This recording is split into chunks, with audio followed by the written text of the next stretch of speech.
Ketua TPNP BOPM, Jeffrey Bomanak, membongkar rahasia bisnis senjata oleh institusi TNI Polri di Papua. Hal ini berawal ketika seorang anggota Brimob Polda Papua, Bribda Diego Rumaropan, tewas usai dibacok oleh KKB kelompok Igyanus Kogoya di distrik Napua pada Sabtu lalu 18 Juni 2022. Korban tewas di tempat dengan sejumlah luka yang dilakukan oleh pelaku, sementara para pelaku langsung melarikan diri. Tidak hanya membunuh Bribda Diego Rumaropan, para pelaku membawa lari 2 senjata api milik korban dan milik rekan Diego yang dititipkan kepadanya.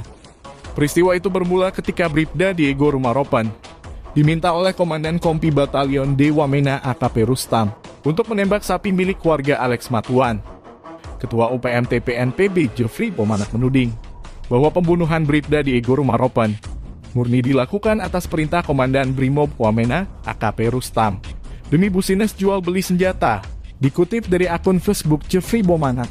Dari pernyataan video resmi oleh Komandan Operasi TPNP BOPM dari Batalion Kodap Nugama sebagai penanggung jawab politik perjuangan bangsa Papua. Pernyataan berikut ini yang kami kutip dari akun Jeffrey Bomanak. Pada kesempatan ini kami mendapat kepercayaan langsung dari markas TPNP BOPM Kodap 3 Nugama, pimpinan Brigadir Jenderal Igyanus Kogoya dan Pemenet Kogoya, guna menyampaikan permainan busuk bisnis militer TNI Polri yang selalu jual beli senjata dan mencoba merusak citra perjuangan bangsa Papua dengan stigmatisasi murahan oleh pemerintah kolonial NKRI di Papua. Jelas pernyataan Jeffrey.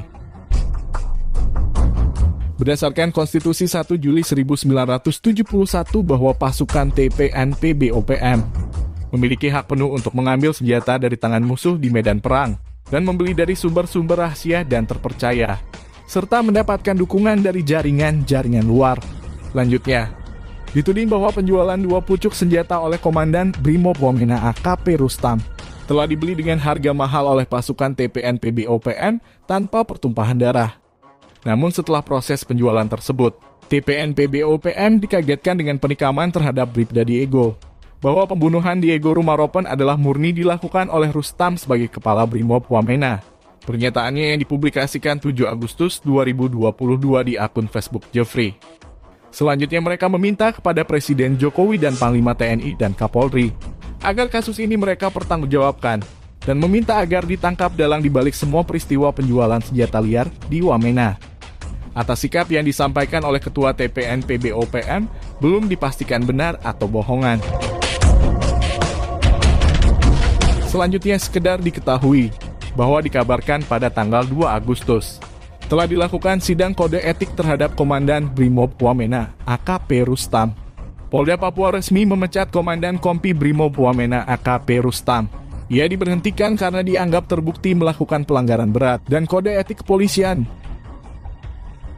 Kemampuan tempur dan persenjataan yang dimiliki KKB di Papua selama puluhan tahun sebetulnya tidak menunjukkan kemajuan yang signifikan karena KKB hanya mengandalkan pasokan senjata dan amunisi. Namun KKB terus bergerak dan melancarkan aksinya. Mereka berusaha menyerang prajurit TNI Polri.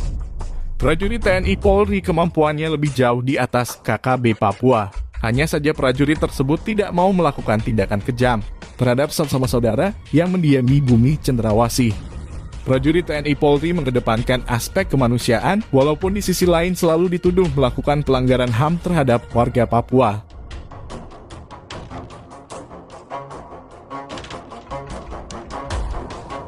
Beberapa hari yang lalu sebuah peristiwa yang terekam kamera drone milik prajurit.